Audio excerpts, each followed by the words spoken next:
स्वागत है आप सभी का एक बार फिर से आनंदीबाई हर्षे सरस्वती बालिका विद्या मंदिर इंटर कॉलेज जालौन की ऑनलाइन स्टडी एजुकेशन में। मैं धर्मेंद्र कुमार सिंह राजा सर आज यहाँ पर आपको कक्षा 6 की विज्ञान के रूप में आपका पहला चैप्टर शुरू करने वाला हूँ। चैप्टर का नाम हमारा है दैनिक जीवन में विज्ञान। आखिर दैनिक जीवन का मतलब जो डेली जो हम लोग जीवन जीते हैं उसमें विज्ञान के क्या अहम योगदान है, क्या नहीं है, इन सब की जानकारी हम लोग इस चैप्टर में ग्रहण करेंगे। ठीक है, और ये मेरा पहला लेक्चर है। ठीक है, यहाँ पर ये गलती से टाइप है तो आप ध्यान रखें। ठीक है बेटा, चलिए चलते हैं। और कक्षा 6 की विज्ञान है, आपको पता ही है, चूंकि किताब आपको प्रोवाइड नहीं है इसलिए सारे नोट्स आपको यहीं पर दिए जा रहे हैं। बिल्कुल निश्चिंत रहें आप लोग, जो भी किताब का पूरा डाटा होता है वो सारा आपको यहाँ पर प्रोवाइड कराया जा रहा है। तो आप बस अच्छे से कॉपी और पेन लेके बैठ जाइए। देखिए, पहले आप वीडियो को पूरा देखें, उसके बाद आप बाद में नोट्स बनाएं। ठीक है, पहले आप समझ लीजिए कि है क्या। ठीक है, चलिए समय को बर्बाद न करते हुए जल्दी शुरुआत करते हैं आज के अपने सेशन की। बेटा आज हमारा इकाई पहला में है दैनिक जीवन में विज्ञान। ठीक है, सबसे पहले तो वही सबसे पहले शुरुआत ही होती है। अगर आप किसी सब्जेक्ट को पढ़ रहे होते हैं तो आपको ये पता होना चाहिए कि आखिर उस सब्जेक्ट में उसकी परिभाषा क्या है, क्या पढ़ने वाले हैं। ठीक है, तो विज्ञान सबसे पहले परिभाषा है, विज्ञान होता क्या है। ठीक है, तो किसी विशेष क्रमबद्ध ज्ञान को बेटा हम लोग कहते हैं विज्ञान। ठीक है, किसी विशेष, अब यहाँ पर मान लीजिए विशेष शब्द जोड़ा है, यानी कि जो नॉलेज सबको ना हो, है ना, वो आपको पता है ना। मान लीजिए कि मोटरसाइकिल चलती है, कैसे चलती है ना, फ्यूल काम करता है, कैसे काम करता है। तो जब ये कैसे शब्द में आपको थोड़ा ज्ञान प्राप्त हो जाता है तो आप उसमें विशेष ज्ञान प्राप्त कर लेते हैं। बात समझ में? जैसे पंखा कैसे चलता है ना, आपको पता इलेक्ट्रिसिटी चलता है, कैसे चलता है, क्या कार्य करता है। अगर आपने उसमें बहुत अच्छे से काम कर लिया तो आप उसे मतलब आपने समझ लेते हैं कि विज्ञान आपने सीख लिया है। क्यों सीख लिया? क्योंकि विशेष ज्ञान आपने अर्जित कर लिया है। ठीक है, तो जो कोई विशेष ज्ञान होता है क्रमबद्ध तरीके से, ये नहीं है कि आपने क्रमबद्ध का मतलब होता है शुरुआत से लेके, यानी पहली सीढ़ी से लेके लास्ट तक, जब तक हम छत तक ना पहुंच जाएं। इस विशेष ज्ञान को ही हम लोग क्या कहते हैं? विज्ञान कहते हैं। अब प्रश्न ये उठता है कि आखिर ये विज्ञान की शुरुआत कैसे हुई। देखिए, अगर हम कहना चाहें तो विज्ञान का मतलब उत्सुकता है ना। यहाँ पर मैंने उत्तर में दिया है कि विज्ञान की शुरुआत होती है बेटा उत्सुकता से। मान लीजिए अभी हम आपको बहुत अच्छी स्टोरी सुनाएंगे, है ना। आइजैक न्यूटन की आपको स्टोरी पता होगी कि उन्होंने गुरुत्वाकर्षण बल की खोज की थी, है ना। तो शुरुआत कैसे हुई, कहाँ हुई? मान लीजिए कि बहुत पहले कहा जाता है कि हमारे यहाँ जो भी हमारे पूर्वज थे वो, है ना, पशु जैसे रहा करते थे, है ना। तो कहते हैं कि पहले वो कंदमूल फल खाया करते थे, फिर उसके बाद उन्होंने खेती की है और उसके बाद उन्होंने धीरे धीरे करके विकास होता चला गया। तो मान लीजिए उन्होंने फल खाए होंगे, है ना। अब कोई फल ऊंचा होगा ऊंचा कि नहीं होगा। तो जब उसने ऊंचाई पर उसने आसानी से, विज्ञान का देखिए एक चीज समझ लीजिए, विज्ञान हमारे कामों को करता है सरल, आसान बनाता है हमारे विज्ञानों को। अगर उसने किसी फल को किसी गुम्मे से, ईंट से, है ना, तोड़ा तो समझ लीजिए विज्ञान वही था। क्यों? क्योंकि उसने आसान किया, वो पेड़ पर ना चढ़ा, उसने डिल्ली से पत्थर मारा और वो फल जो है वो नीचे आ गया। तो इसका मतलब हम क्या कह सकते हैं कि विज्ञान की शुरुआत कह सकते हैं। लेकिन बस इतना जानना है हमें यहाँ पर कि विज्ञान की शुरुआत होती है बेटा उत्सुकता से, है ना। अब उत्सुकता कैसे होती है? जब हम किसी वस्तु को देखते हैं, है ना, देखने पर आती है अरे ये क्या है भाई, ये कैसे बना होगा, ऐसे प्रश्न आते होंगे आपके दिमाग में, है ना। सूंघी आपने कोई चीज, बहुत बढ़िया खुशबू आ रही, भाई किसकी खुशबू है? तो उत्सुकता हुई आपको जानने के लिए कि आखिर ये खुशबू कहाँ से आ रही है, किस चीज की खुशबू है। स्वाद लेते हैं, ओहो कितना अच्छा व्यंजन है ना। अभी इस समय बहुत बढ़िया आप मान लीजिए खा रहे हैं घर पे, है ना, आप कुछ भी खा रहे हैं तो आपको स्वाद लेकर आपको जिज्ञासा हुई। क्या जिज्ञासा हुई? अगर ये क्या है, या आपने कुछ चीज सुनी, कोई गाना सुना रही है, किस फिल्म का गाना है, या ये कौन बोल रहे हैं, ऐसी उत्सुकता होती है। तो बेटा यही उत्सुकता जो होती है, यही विज्ञान को क्या देती है? जन्म देती है। अब जैसे मान लीजिए, है ना, यहाँ पर अभी हम आपको बहुत अच्छा एग्जाम्पल देने वाले हैं। कोई भी जो चीज है ऊपर फेंकने या छोड़ने के बाद जमीन पर क्यों आ जाती है ना। हालांकि आजकल तो हमें पता है कि आखिर ऐसा होता क्यों है, क्योंकि न्यूटन ने पहले ही बता दिया, काफ़ी रिसर्च की। लेकिन ऐसे कई आइडियाज़ हैं जो हमारे दिमाग में आते रहते हैं, हम सोचते रहते हैं कि ऐसा क्यों। तो जब ये क्यों वाला प्रश्न आ जाता है तो समझ लेना हमारे अंदर छोटा मोटा वैज्ञानिक आ गया है। ठीक है, हाँ। अब देखिए इसका आंसर हम आपको देते हैं। ये आपको पहले इमेज देख लीजिए, यहाँ पर इमेज देख लीजिए, ये हैं सर आइजैक न्यूटन। सर क्यों लगाते हैं? इनके सम्मान के लिए इन्हें सर की उपाधि दी गई है। तो ये बहुत महान वैज्ञानिक थे। देखिए कहा जाता है कि एक समय कोई कहता है कि पढ़ रहे थे पेड़ के नीचे, कोई कहता है कि सोए हुए थे। तो मान लीजिए आप यहाँ पर ये बैठे हुए हैं, ठीक है ना, और जब ये बैठते हैं सेब के फल के नीचे तो ये कुछ सोच रहे थे, है ना। हो सकता है कुछ अच्छा सोच रहे हो, कोई ड्रीम अपना, है ना। आपने देखा होगा कि जब आप कोई अच्छा सपना देख रहे हो तो आपको कोई जगा देता है तो आपको चिड़न महसूस होती है ना, कि आखिर अरे भाई इतना अच्छा सपना रियल में तो नहीं हुआ लेकिन सपने में हो रहा था और उसमें भी पता नहीं किसी ने जगा दिया, तो आपको उस पर गुस्सा आता है। तो ये कुछ सोच रहे थे या कुछ बढ़िया सोच रहे होंगे, तभी अचानक ये सेव जो है आपने देखा इनके सिर पर गिरा और सिर से निकल गया, मतलब सिर पर गिरा और फिर नीचे गिर गया। अब इन्हें ये चीज़ बड़ी बुरी लगी। क्या बुरी लगी कि भाई ये सेव जो था ये मेरे ऊपर क्यों गिरा, यानी कि जब ये पेड़ से टूटा तो ये नीचे क्यों आया, ये दाएं जा सकता था, बाएं जा सकता था, ऊपर जा सकता था, आखिर ये नीचे ही क्यों आया और मेरे ऊपर क्यों गिरा।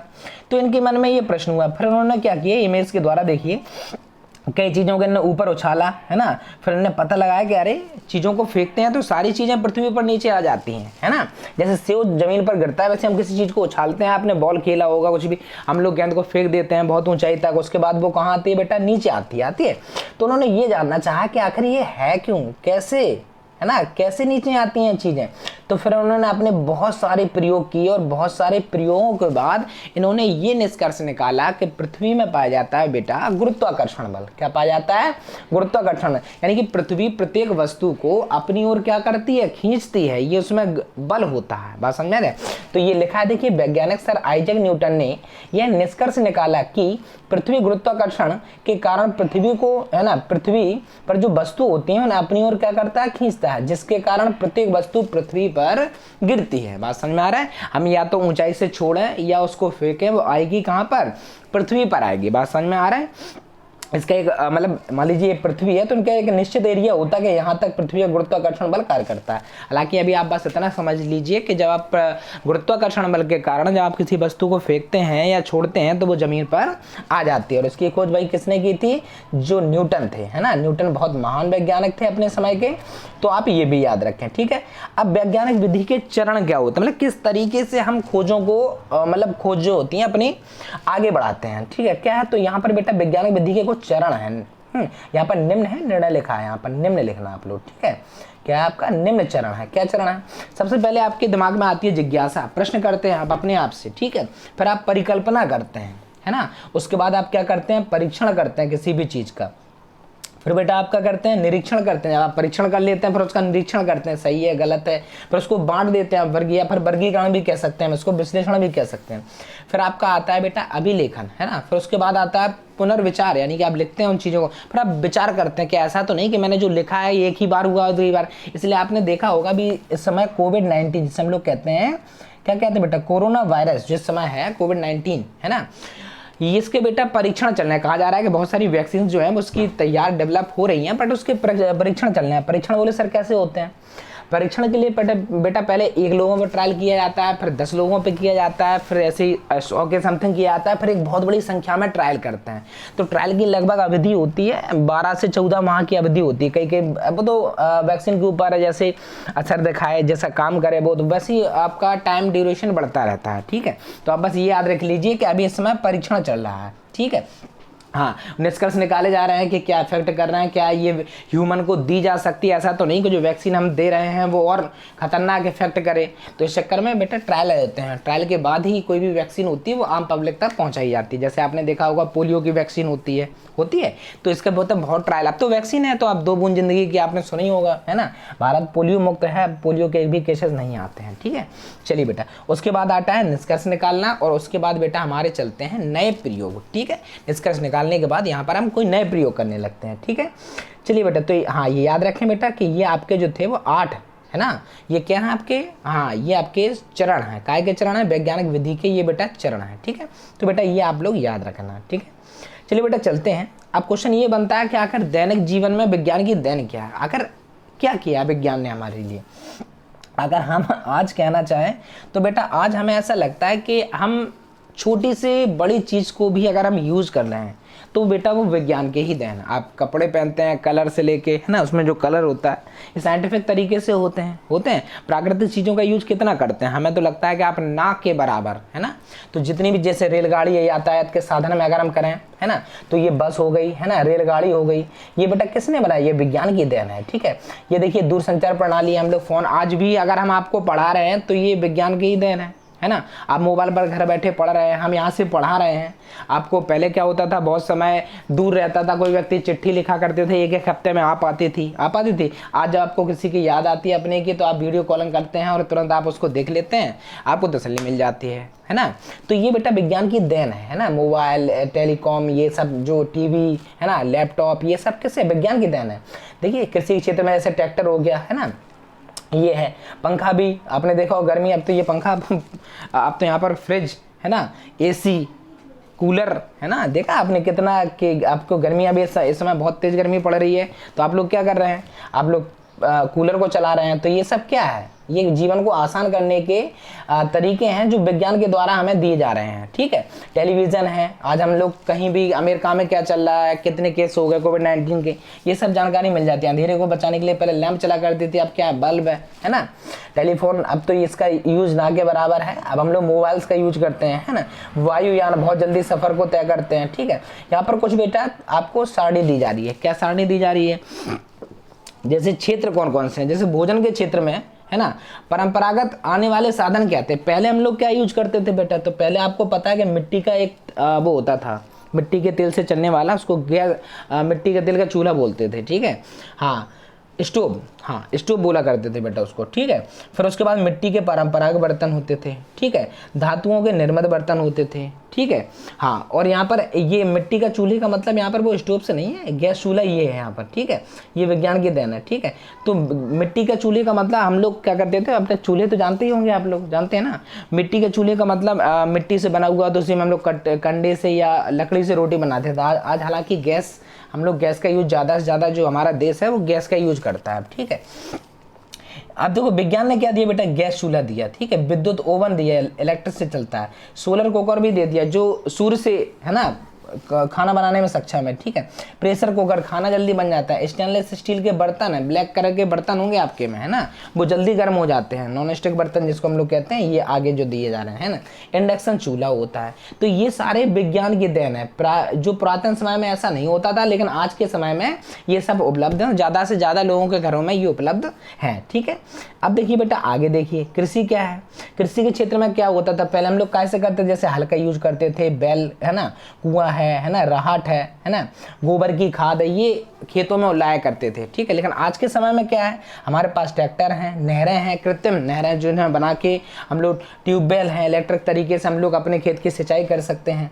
रासायनिक उर्वरक हैं, आपने देखा होगा खेती पहले क्या होता था, तो गोबर की खाद डालती थी, लेकिन आज कृत्रिम खाद है। खाद से क्या होता है, खेती जल्दी हो जाती है, अच्छी प्रकार की होती है खेती। उन्नत प्रकार के बीज हैं, और कीटनाशक दवाएं, पहले कीड़े खराब कर देते थे दवाई को, अब नहीं कर पाते क्योंकि उसमें कीटनाशक दवाई मिला दिया था। हालांकि इनका ज़्यादा यूज खतरनाक होता है, बट अगर लिमिट मात्रा में, मतलब लिमिटेड मात्रा में अगर किया जाए तो ये सही रहता है। ठीक है बेटा, उसके बाद देखिए यातायात के साधन में क्या किया है, पहले हम लोग बैलगाड़ी है, सॉरी, तांगा, ऊंट, घोड़ा गाड़ी है ना, खच्चर आदि से हम लोग क्या करते थे, यातायात को, जैसे हमें कहीं किसी चीज़ को पहुंचाना है गधे के द्वारा, है ना, हमने घुम्मे लाद दी है। आज भी ऐसा होता है, एक स्थान दूसरे स्थान तक, लेकिन आज ना के बराबर। पहले खच्चर से नहीं से किया जाता था, ऊँट से सवारी करते थे, तांगा से हम लोग कहीं जाते थे, घोड़ा गाड़ी से हम लोग जाते थे। आज के समय में क्या है, आपके पास मोटरसाइकिल है ना, हालांकि ज़्यादा स्पीड में नहीं चलानी चाहिए, खतरनाक हो सकती है। ठीक है, आपके पास कार है ना, बस है, स्कूटर है, रेलगाड़ी है, वायुयान है, पानी के जहाज है। तो ये सारी क्या है, ये विज्ञान की देन है। ठीक है, आगे बेटा देखते हैं हम लोग आगे क्या क्या और विज्ञान ने किया। मनोरंजन के क्षेत्र में क्या किया है विज्ञान ने, है ना, जैसे पहले हम लोग क्या करते हैं, नाटक होता था, नौटंकी होती थी, किसी गाँव में सब लोग इकट्ठा हो जाया करते थे। ठीक है, कठपुतली नृत्य है ना, ये सारे नृत्य देखते थे पहले। अब क्या है, अब ये इनका जमाना चला गया, अब हम लोग क्या है, रेडियो, अब इसका भी अपने यहाँ बहुत कम, ना के बराबर यूज होता है। पहले आपने देखा होगा, आपके दादा ज़्यादा समय नहीं हुआ, वो रेडियो पर अक्सर गाने सुना करते थे, न्यूज़ सुना करते थे, क्योंकि टेलीविज़न हर समय नहीं होते। गांव में ये अभी भी कई जगह रेडियो काम करते हैं। ठीक है, ट्रांजिस्टर है ना, टेलीविज़न है ना, सिनेमा, वीडियो गेम, DVD, तो ये सारे मनोरंजन के साधन हैं। पूछा क्या जा सकता है, वो भी सुनना। क्वेश्चन ये बन सकता है कि विज्ञान के क्षेत्र में विज्ञान ने क्या योगदान दिए हैं, समझाइए। तो आप लिखेंगे विज्ञान के द्वारा radio, transistor, television, cinema, video game है ना, DVD आदि का खोज हुई, जिससे हम लोग मनोरंजन कर सकते हैं। ठीक है, संचार के क्षेत्र में देखिए, पहले संदेशवाहक होता था डाक, यानी डाक के द्वारा हम लोग किसी भी चीज़ को भेजते थे, ठीक है। अब क्या है बेटा, टेलीफोन है हमारे पास, मोबाइल है, फैक्स भी होता है, कोई आपको लेटर भेजना है, ठीक है, जैसा आप यहाँ टाइप करेंगे वैसे वहाँ निकल जाएगा। ईमेल होती है, इलेक्ट्रॉनिक मेल जिसे कहते हैं हम लोग, कंप्यूटर है ना, टेलीग्राम है, इंटरनेट है। तो ये सारे क्या हैं, संचार के साधन हैं, ठीक है। इस समय अभी आज की हम अगर बात करें, प्रेजेंट टाइम की बात करें, ठीक है। अब यहाँ पर चिकित्सा के क्षेत्र में देख लीजिए, चिकित्सा के क्षेत्र में क्या किया है विज्ञान ने, देखो रोगों की जांच हेतु, उपचार हेतु, दवाई हेतु, ठीक है। पहले क्या होता था, नाड़ी देखकर, आपने देखा होगा हाथ पकड़ते थे डॉक्टर, है ना, नाड़ी देखकर अनुमान द्वारा पहले करते, जड़ी बूटी द्वारा या झाग फूंक भी होती थी, अरे बोले देवता लग गए, कौन लग गया, अरे आ गए 2-4, और उन्हें हालांकि अंधविश्वास के रूप में माना जाता है आजकल इसको, ठीक है। और ये अब नहीं माना जाता है प्रेजेंट है। तो अब क्या होता है, अब आप लोग जो भी आप बीमार होते हैं डॉक्टर के पास जाते हैं, ठीक है। मलमूत्र का परीक्षण हो जाता है, एक्सरे हो जाता है, हड्डी टूटी है, अल्ट्रासाउंड हो जाता है, ठीक है, सीटी स्कैन है ना, एंडोस्कोपी है, एंटीबायोटिक है ना, एनाल्जेसिक है आपका, एंटीसेप्टिक दवाओं का शल्य प्रयोग द्वारा, है ना, शल्य क्रिया भी हो जाती है, चिकित्सा। तो ये सारी चिकित्सा जो है वो इस समय जो है प्रेजेंट टाइम में विज्ञान की ही देन है, जिसके कारण हम अपने आप को तुरंत आसानी से ठीक कर सकते हैं, ठीक है। बहुत प्रगति हो गई है विज्ञान के द्वारा। 7वीं कंडीशन में क्या, शिक्षा में क्या, आज यहाँ पर जो हम बात कर रहे हैं अभी, देखिए गुरुकुल प्रणाली चलती थी पहले। पहले क्या होता था कि जो बच्चे हुआ करते थे उन्हें आश्रम में छोड़ दिया जाता था, यानी कि पापा भेज छोड़ने का, अन्ना नहीं छोड़ दिया था, वहाँ गुरुजी के पास उनको छोड़ के आते थे, पर वो कुछ समय तक वहाँ विद्या ग्रहण करते थे और फिर अपने जहाँ से भी आते थे वहाँ वापस लौट आते थे। एक टाइम पीरियड होता था, ठीक है, उसके बाद वो लोग घर पे आ जाते थे, जैसे हॉस्टल में आजकल छोड़ देते हैं। लेकिन पहले गुरुकुल जो था वो बहुत ही उसमें शास्त्र ज्ञान और आपको मतलब तरह तरह के ज्ञान दिए जाते थे उसमें, ठीक है। अब क्या, ओवरहेड प्रोजेक्टर आपने देखा ही होगा, है ना, प्रोजेक्टर के द्वारा पढ़ाई होती है, कंप्यूटर है आपके पास, इंटरनेट की सुविधा है आपके पास, दूरस्थ क्षेत्र में स्थित छात्रों को अंतर्राष्ट्रीय स्तर के योग्य शिक्षकों, गुणवत्ता शिक्षा, है ना, जिसे एडुकेट कहते हैं, नामक वगैरह द्वारा। यानी कि अब हम लोग क्या करते हैं कि जैसे अभी हम आज की अगर बात करें तो आप क्या पढ़ रहे हैं, ऑनलाइन पढ़ाई पढ़ रहे हैं। कैसे पढ़ रहे हैं, मोबाइल के द्वारा पढ़ रहे हैं, इंटरनेट के थ्रू पढ़ रहे हैं। तो ये आज संभव है, पहले के समय में ये संभव नहीं था। ये कैसे संभव हुआ, ये बेटा विज्ञान के द्वारा संभव हुआ। तो आप शिक्षा के क्षेत्र में अगर पूछा जाएगा तो आपको ये वाला पूरा पार्ट जो है वो आपको लिखना है, ठीक है। चलिए बेटा आगे चलते हैं। 9वें पे हमारा क्या है, अंतरिक्ष में क्या किया है, पहले साधारण दूरबीन होती थी और है ना वेधशालाएं होती थी जो बांस की, अरे बम्बू की बनी होती थी, ठीक है, दूरबीन में जिसको हम लोग कहते थे पुराने के समय में। लेकिन आज क्या है, चंद्रयान है, रडार है, मंगलयान है। मंगलयान आपने फिल्म भी देखी होगी, आया था, है ना, जो भारत ने सक्सेसफुल लॉन्च किया था, ठीक है। और ये चंद्रयान भी है ना। तो ये सब क्या है, रडार, जैसे आज कोई आता है, जैसे हवाई जहाज जा रहा है तो बेटा ये अपने आप नहीं जाते हैं, रडार के माध्यम से इनका एक रास्ता होता है, उसी रास्ते से ये जाते हैं। ये नहीं है कि चाहे कहीं हवा में उड़ते फिरो आप, ठीक है। हाँ उसके बाद 9वें में क्या है, रक्षा में क्या है, पहले भाला हुआ करते थे, तलवार, तीर, धनुष, गदा हुआ करते थे। अब क्या है, हाँ आपके जहाँ पहले के देखिए ऐसा है, ये जो है पहले के समय में क्या होता था, लड़ाई जो होती थी वो आमने सामने की होती थी, यानी कि कोई वैसी मृत्यु नहीं होती। आप पता नहीं आपको कौन नहीं, आपको कितने दूर से किसी ने बंदूक मार दी, लो खत्म काम, है ना। तो इस समय विज्ञान है, बंदूक है ना, बंदूक मिल गई, पिस्तौल है हमारे पास, तोप है, टैंकर है, मिसाइल है, परमाणु बम, ये बहुत खतरनाक होते हैं। अगर ये बिल्कुल एक हो जाए, अगर एक गिर जाए बेटा तो बस खत्म, राम नाम सत्य हो जाएगा सभी का, ठीक है। चलिए बेटा यहाँ पर हमने क्या किया, रक्षा के जो रूप में हमने विज्ञान में आधुनिक चीजें क्या है, यानी कि ये जो पार्ट आपको इस तरफ वाला दिखाई दे रहा है ये सब आधुनिक है। अगर आपसे पूछा जाता है कि विज्ञान ने किन क्षेत्र में, जैसे रक्षा के क्षेत्र में क्या किया, तो आप लिखेंगे कि बंदूक, पिस्तौल, तोप, टैंकर, मिसाइल, परमाणु बम, ये सब विज्ञान की देन है, ठीक है। हालांकि विज्ञान के दो साइड होते हैं, एक अच्छा भी होता है, एक बुरा भी। देखिए किसी भी चीज के दो पहलू होते हैं, ठीक है। आप अगर वही बंदूक जो है आपने देखा होगा कि जो आर्मी वाले होते हैं वो किसी की रक्षा के लिए उठाते हैं, है ना, आतंकवादी हैं वो किसी को मारने के लिए उठाते हैं। तो तरीका है, हम किस तरीके से उसका यूज कर रहे हैं वो हमारे लिए ज़्यादा इंपॉर्टेंट है। चाकू है, आप सब्जी काटने के लिए भी उसका यूज कर सकते हैं, किसी को मारने के लिए भी कर सकते हैं। तो हमारे ऊपर है हम उसका यूज कर रहे हैं, मिस यूज कर रहे हैं, ठीक है बेटा। चलिए यहाँ पर बेटा आप ध्यान रखें थोड़ा, ये आपको दीक्षा ऐप है, ठीक है बेटा। तो दीक्षा ऐप में क्या है, एक इस प्रकार से इंटरफेस आपको मिल जाएगा गूगल प्ले स्टोर पर। इसमें क्या होगा, इसमें बेटा सारी बुक्स जो आप जैसे कक्षा 6 की हैं तो आप कक्षा 6 सेलेक्ट करना, सारी बुक्स आपको अवेलेबल हो जाएंगी, ठीक है बेटा। हाँ, तो ये आप लोग अपने अपने मोबाइल्स में सभी गार्जियन जो है अभिभावक बंधु वो डाउनलोड कर लें। ठीक है बेटा, ये व्हाट्सअप नंबर है। अगर आप किसका, हमारा नहीं है बेटा, ये व्हाट्सअप नंबर गवर्नमेंट की तरफ से है। कोरोना वायरस से अगर आप जुड़ी आपको कोई जानकारी चाहिए तो इस पर उपलब्ध हो सकती है। ठीक है बेटा, आगे चलते हैं। जैसे कि हमने आपको पहले ही भी बताया था पहले लेक्चर में कि आप अगर आपने अपने मोबाइल में आरोग्य सेतु ऐप डाउनलोड नहीं किया है तो बेटा इसको कर लीजिए डाउनलोड, क्योंकि ये आपको बहुत ज़्यादा मददगार होने वाला है इस समय, क्योंकि ये आपको कोविड-19 के खतरों से बचाता है। बहुत अच्छा ऐप है, हम सब भी इस्तेमाल करते हैं, तो आप भी इस्तेमाल कर लीजिए, ज़्यादा बेहतर होगा। ठीक है। कुछ जानकारी जो आपको पहले भी बताई थी कि जैसे पालतू कुछ मतलब अफवाह फैलाई जा रही थी कि पालतू जानवरों से कोविड-19 का संक्रमण हो सकता है, लेकिन अभी ऐसी कोई देखिए रिसर्च नहीं है जो ये कहे कि जो पालतू पेट एनिमल हैं उनसे कोरोना वायरस ह्यूमन में फैल सकता है। हाँ, ऐसा हो सकता है कि उन्हें हो जाए, बट उनके थ्रू आपको हो जाए ऐसी कोई रिसर्च अभी सामने नहीं है, तो आप अफवाहों से बिल्कुल दूर बचें। ठीक है, घर पर रहें, स्वस्थ रहें, अच्छे से रहें और अपनी कॉपी और नोट्स बेटा बनाते चलें। ठीक है, पहले आप वीडियो को पूरा देखें, है ना, उसके बाद आपको वीडियो को देखने के बाद आप पहले पूरा देख लें, उसके बाद दोबारा में आप लोग नोट्स तैयार करें। ठीक है, धन्यवाद।